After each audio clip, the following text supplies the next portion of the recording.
સિયારામ મિત્રો, હું છું પુનિત મહારાજ અને જણાવતા ખૂબ જ આનંદ થયો કે મારા ભાણુભા નૈતિકનો આજે જન્મદિવસ છે. તો જન્મદિવસની ખૂબ ખૂબ શુભકામના.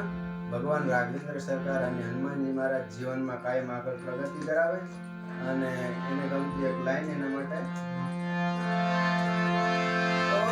જામીને